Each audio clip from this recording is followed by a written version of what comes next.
There is no question about it. Milt is 100% a radio guy from start to finish. This radio guy is Milt Carl McConnell, the red-haired, crew-cut Indiana honors student who started in the business after steering himself away from his goal as a newspaperman.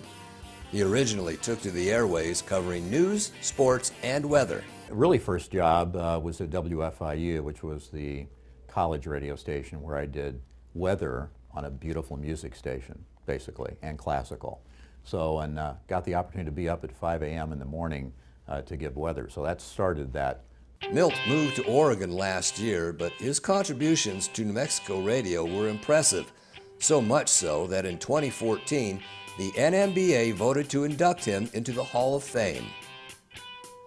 For his first radio audition, he imitated Indiana Pacer great Jerry Baker.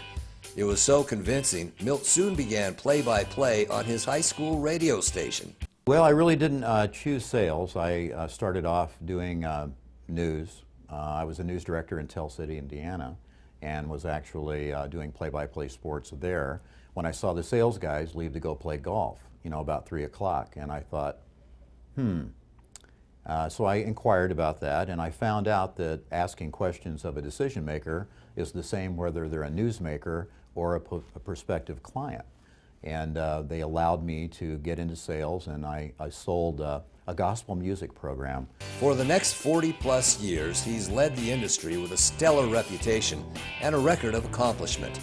He's taken home a Marconi Award, and for many years he's been named Radio Ink magazine's Best Managers in Radio.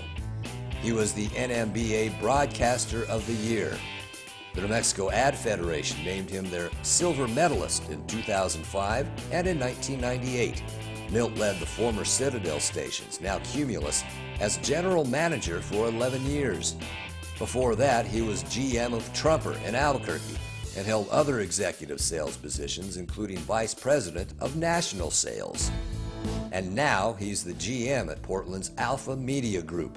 Milt credits his high school teacher for his start. I guess it would start with Nick Sanders at the high school radio station, and he was very supportive of taking risks and being creative. I think he probably was one of the initial people who really got my passion going. And his first big sale? Uno pizza.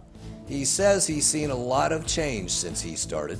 I mean, when I first started out, you could just have an AM and FM station, and I was part of duopoly where you could have 2 AMs and 2 FMs.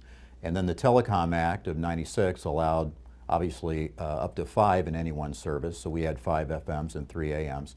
His move to New Mexico was simple. His station was sold.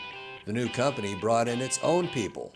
So the company that sold me wanted to get back in the business, and Albuquerque was their first market, and they called me up one day, say, Milt, do you want to go do this?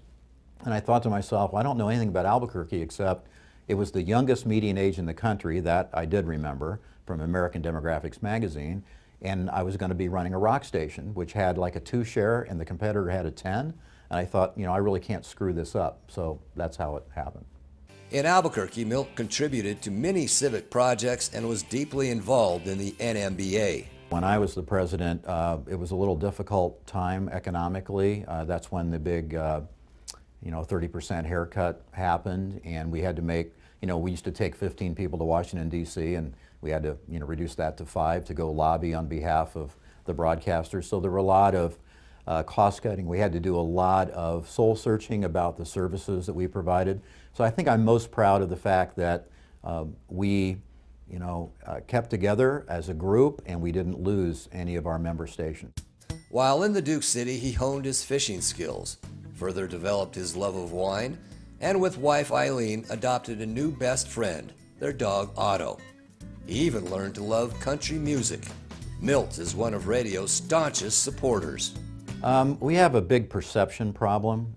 I think there are so many shiny objects out there. People have forgotten about that radio still reaches 93% of the marketplace. And I think radio has been kind of pushed aside by conversations on satellite radio and MP3 players and other devices, Pandora. And the reality is that people still care about this medium. They still have cars, they still have offices, and now they are listening on mobile devices. I mean, that's why we have an app. I mean, that's why we have the Clip app, where you can actually clip a commercial or a promotion or enter to win off your smartphone, because as we all know, this is with us 18 hours a day within 3 feet of us at all times. So it's a very viable medium, and it still works. In 2013, Prophet lured him away with a promise of skiing, nearby wineries, lots of fishing. He's one of the most consummate competitors, professionals in the business I've ever met. He's an early adopter on technology. He's a great teacher, great presenter, and a great leader. Prophet also says Milt was a great addition to the Hall of Fame. He's going to be first and foremost always known as just one of the best radio guys there is in the country, not only in New Mexico. Very happy for him. You know, I think they dialed in on a great choice. I think that he's going to be in fact, I know he's honored about it.